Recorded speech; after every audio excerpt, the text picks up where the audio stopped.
Finally, the former head of the Post Office, Paula Vanells, is listening. Paula Vanells has got the CBE. Joking. Bowing to the raging storm of anger over the Post Office scandal, she has handed back her CBE. But there are still many aspects of this that have yet to be resolved. So when will they be? Also on News at 10 tonight. The shocking reality of last year's average global temperature. Terrifying scenes as gangsters storm a TV studio in Ecuador, holding the presenter hostage. Is this the new Macron, France's startlingly young PM? The council's going bust and what it means for people who depend on their services. And join me, Catherine Tate, as we delve into one of the most famous ghost stories in history.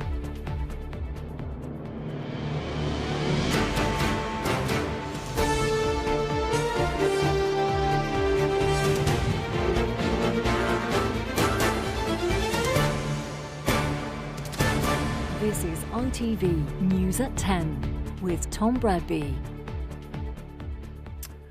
Good evening. When hundreds of sub-postmasters and mistresses insisted they had not had their hands in their tills, the head of the Post Office at the time, Paula Vanells, wasn't listening. Well, she's listening now, after the shock reaction to the ITV drama Mr. Bates versus the Post Office, which has been watched by almost 10 million people and rising. With her already tarnished reputation now shredded, Miss Vanells said she was aware of the calls for her to return her CBE. I have listened, she said, and I am returning it with immediate effect. With the dignity on display in the mini-series, the real-life sub-postmasters and mistresses said they were glad, and they have something else to be pleased about, potentially at least. The government said today it would announce soon a plan to overturning the remaining 700-plus convictions, all in one go, if that is what they want. He is on his list. God's sake, come on, turn it off. Details, man, come to bed. Paula Vanells has got the CBE. Joking. It is one of the greatest miscarriages of justice in recent history. Yet, some of those at the very top of the Post Office received honours for their service. But since the ITV drama, pressure has been mounting on Paula Vanells, with more than 1 million people signing a petition to have her stripped of her CBE. Today, she released a statement and said, "I have listened and I confirm that I returned my CBE with immediate effect. I am truly sorry for the devastation caused to the sub-postmasters and their families whose lives were torn apart by being wrongly accused and wrongly prosecuted." For Ian Warren, a former sub-postmaster who says his life was ruined by this scandal, this is just one small step in the right direction. I think she has made a very wise decision to hand it back herself. She should be made to suffer what we did, be prosecuted and let the law take its course. Ian still hasn't been compensated, and those who have worked on getting sub-postmasters justice are aware more needs to be done. Do you think returning the CBE is enough? No. There were so many questions that were going unanswered. That questions that MPs were putting to her, and she either didn't know the answers when she should have been finding them out, or she did know the answers and was not telling them to us. While some sub-postmasters have had their conviction quashed, there are hundreds still waiting, which was part of the focus in the Commons today. Former senior cabinet ministers asked the Justice Secretary to explore ways to speed up the process. We can do something good, Mr. Speaker, together, if the Justice Secretary would bring a simple bill to quash all 800 immediately. The suggestions he made is receiving active consideration. I expect to be able to make further announcements shortly.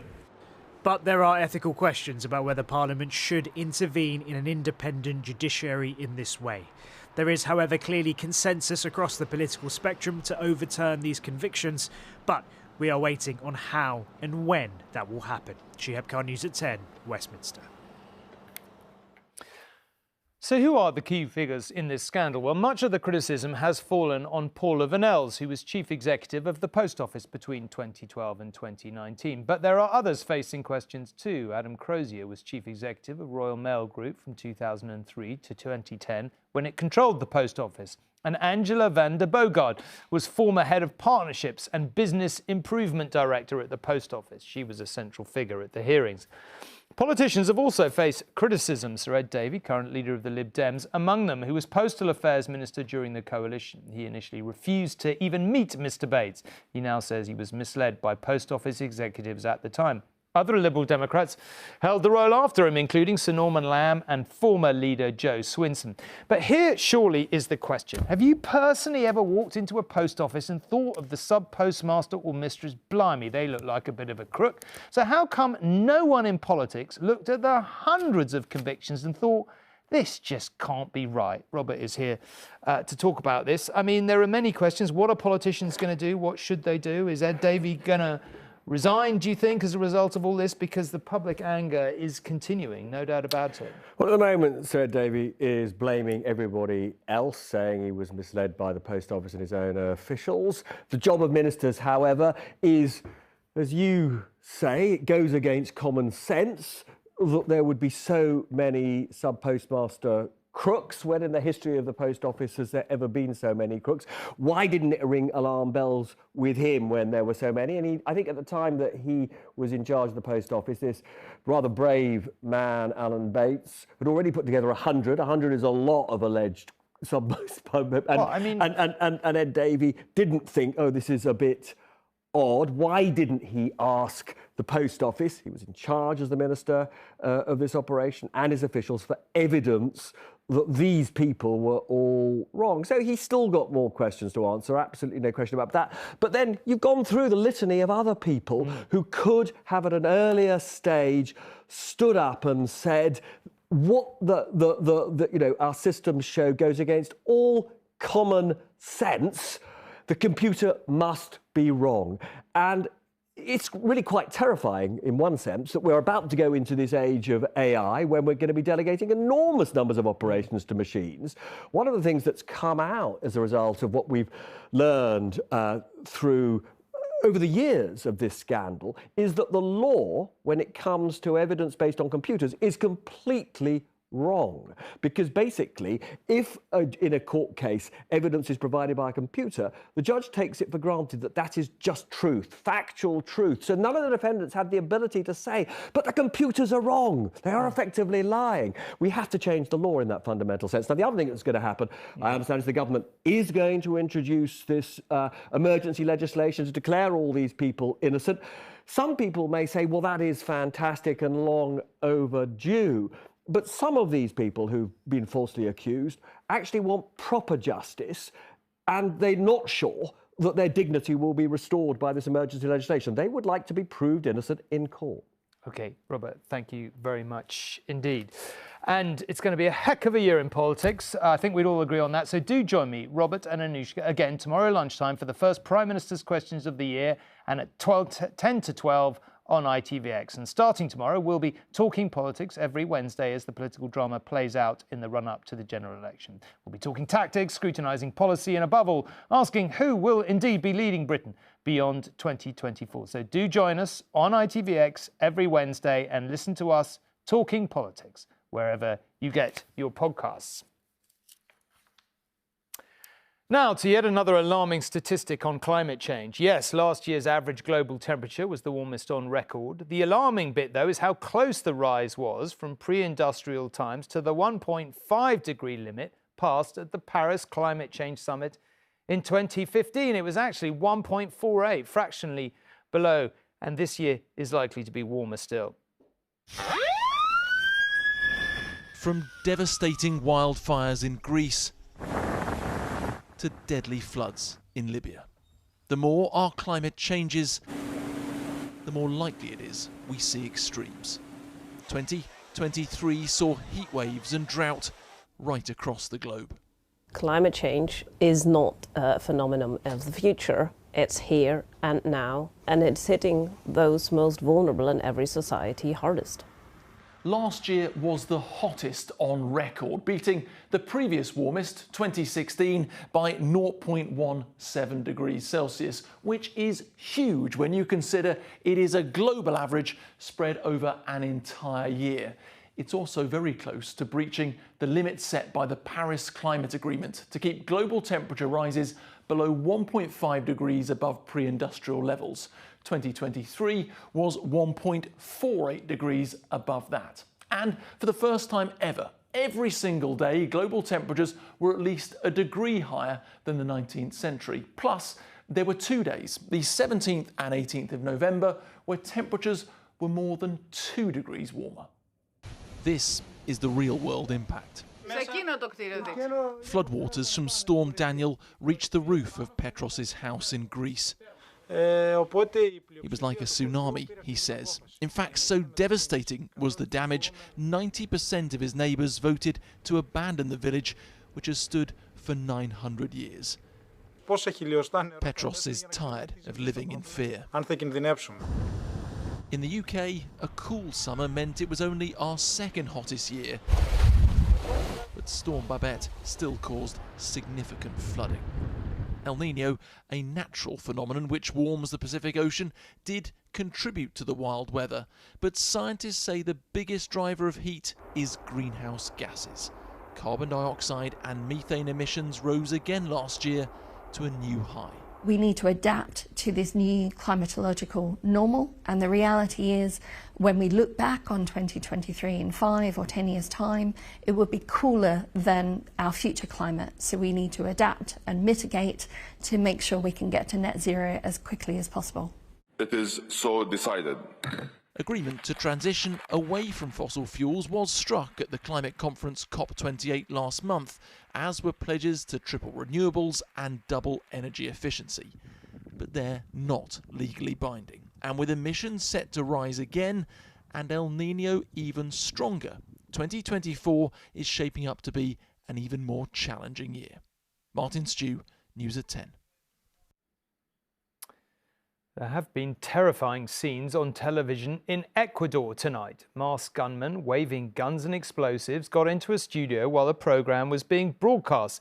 The gunmen rounded up the studio crew and forced them to the ground. Gunshots and screams were picked up by the studio microphones, but no one is reported to have been killed. A warning, though, that our report does show some of the violence. Here is the news, live from the studio, brought to you not by the anchor and his colleagues, but by armed gunmen who stormed the TV station. As the presenter pleaded for his life, the masked gangsters waved guns and explosives, even at one stage putting a stick of dynamite in the pocket of the terrified journalist from the TC television network. A text message sent by one employee said, "Please, they came in to kill us. God, don't let this happen. The criminals are on air." Outside, police took up positions as they tried to come up with a plan to free those trapped inside. And a short time ago, they posted photographs, apparently showing arrests. It's just one episode in a series of coordinated attacks which are bringing anarchy to Ecuador. Dozens of prison guards have been taken hostage by inmates. And it's all because the country's president attempted to crack down on drug gangs who terrorise the country even after they've been jailed. Ecuatorianos, se acabó el tiempo.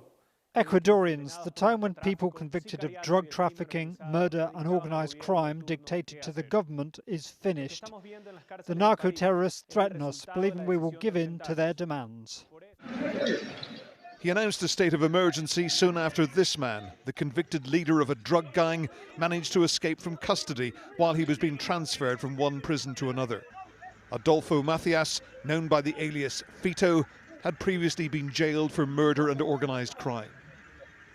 The president had planned to hold a referendum proposing stronger penalties for criminals, but now finds himself dealing with an even greater upsurge of violence. Ian Woods, News at 10. Well, still in the Americas, the fallout from the storming of the Capitol in Washington just over 3 years ago is still being played out in court there. Former President Donald Trump turned up and tried to play what you might call his trump card as he struggles to fend off charges that he plotted to overturn the results of the election, which he lost to Joe Biden. He claims he is immune to being charged just by being president. The judges did not appear to be convinced by his lawyers' arguments. Should he become president, Mr. Trump would be 78, Joe Biden 82 by Inauguration Day. In France, though, a 34-year-old has become the country's youngest prime minister and the first to be openly gay. Gabriel Attal was appointed by President Macron, who welcomed him to the job with a reminder that he was once the new kid on the block, saying he hoped Monsieur Attal would revive the spirit he created in 2017. Not so much passing the baton as skipping a couple of generations. France's outgoing Prime Minister, Elisabeth Borne, handing over to a much younger model, 34-year-old Gabriel Attal. On the steps of the Matignon, the official residence of French Prime Ministers, the youngest occupant in French history looked a little nervous, maybe a little taken aback at his meteoric rise. Je veux leur dire qu'ils pourront toujours compter sur moi. I want to tell the French people they can always count on me, because every day, every minute, every second will be devoted to them. Because there is nothing more beautiful, nothing stronger, nothing greater than serving France and the French people. La France et les Français. Elisabeth Borne may not be that sad to leave, having struggled without a majority in Parliament to force through President Macron's controversial reform of pensions and to deal with rising immigration.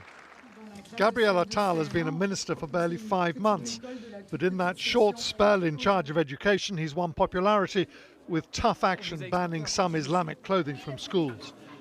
In looks, style and outlook, he is something of a Macron mini-me, which may be exactly what the president is looking for.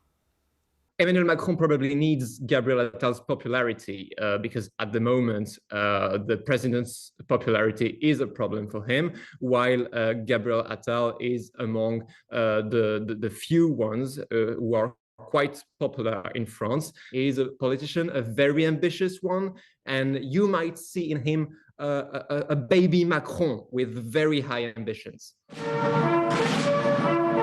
President Macron can't run for president again. He needs a successor, one who can head off the far right and Marine Le Pen, currently 10 points ahead in the polls. Macron was just 39 when he became president. By the next election, Attal will be even younger than that. But if things go well in the next couple of years, you can be sure he'll be a candidate. James Mates, News at 10.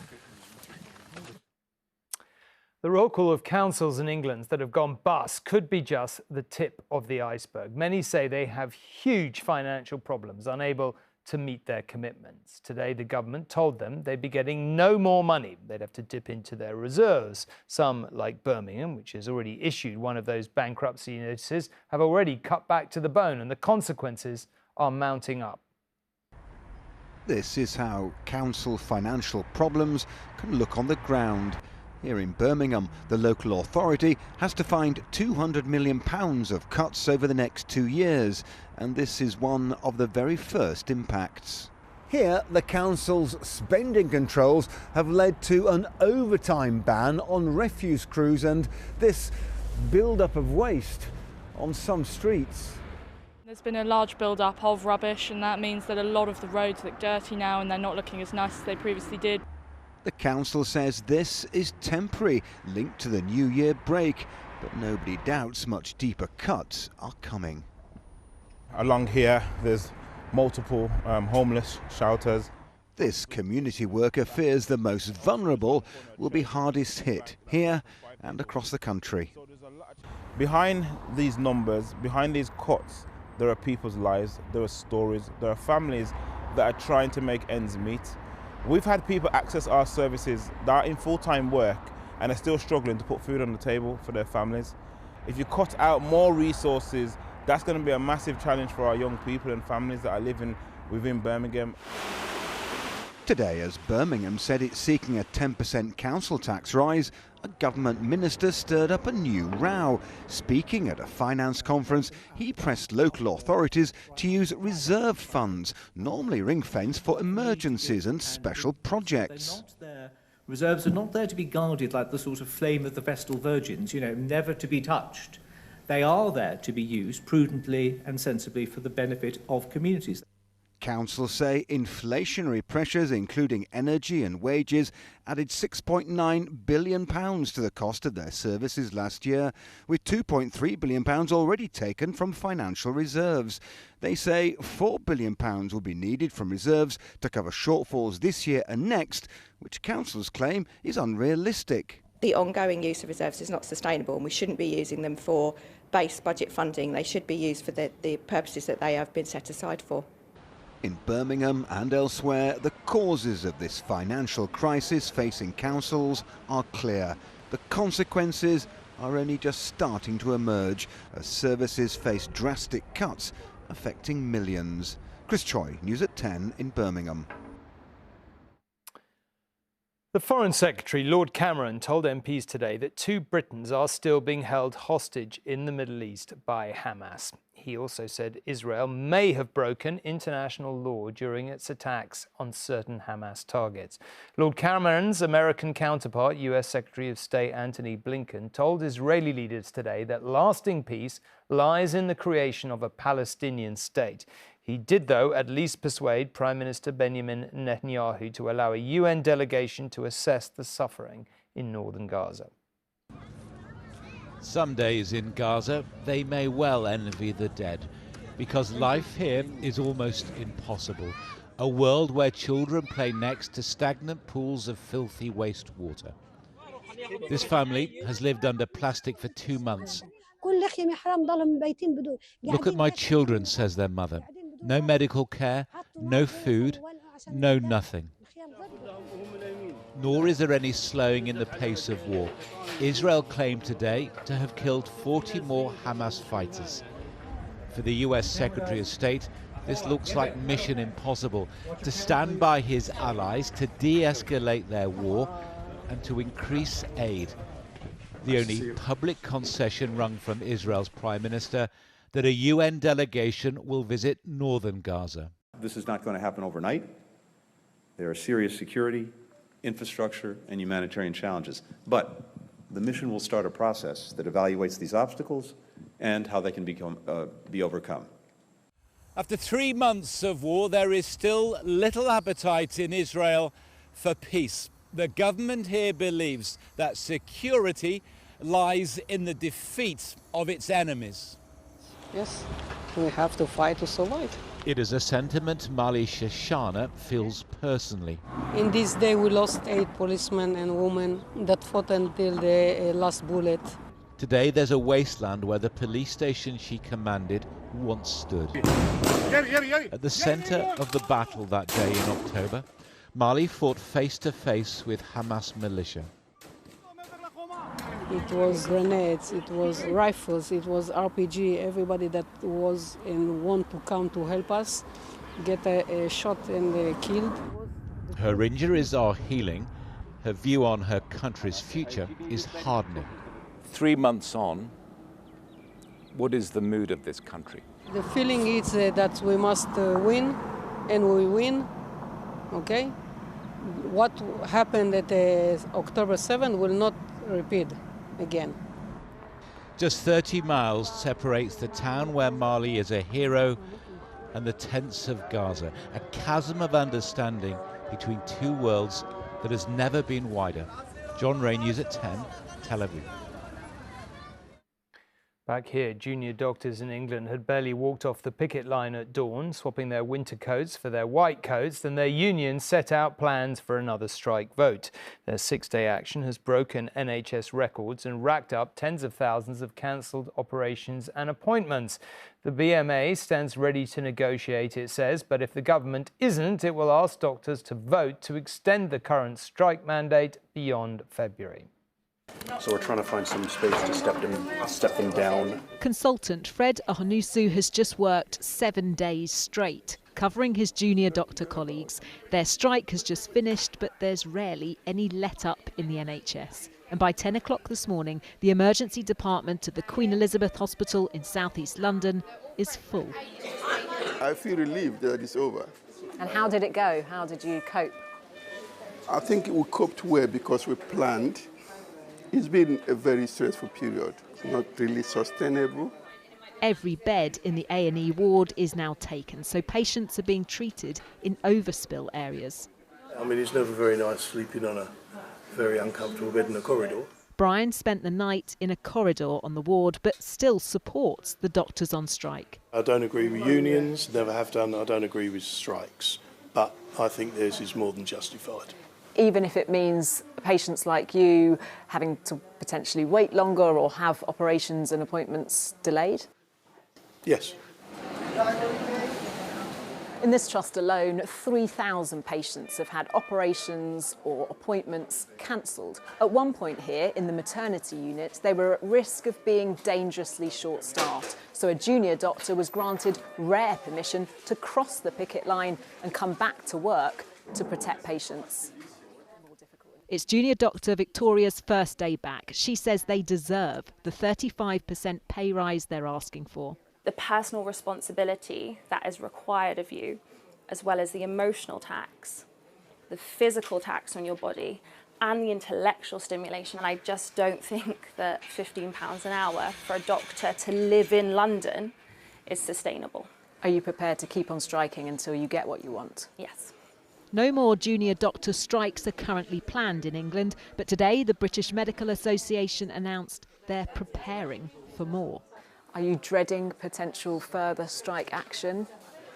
I think another set of strikes would be really tough for everyone. I mean, we've had 40 days now of industrial action over the past 12 months.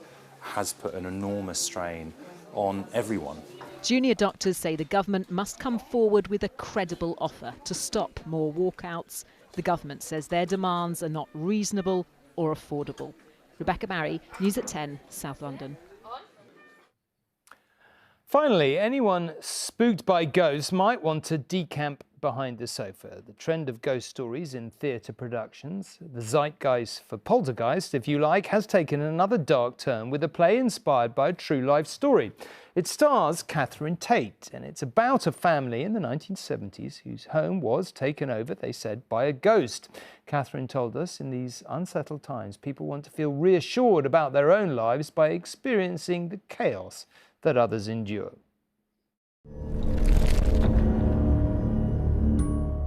It is now the turn of theatre to tackle one of the most documented and famous poltergeist stories of our era, one that continues to inspire writers and filmmakers.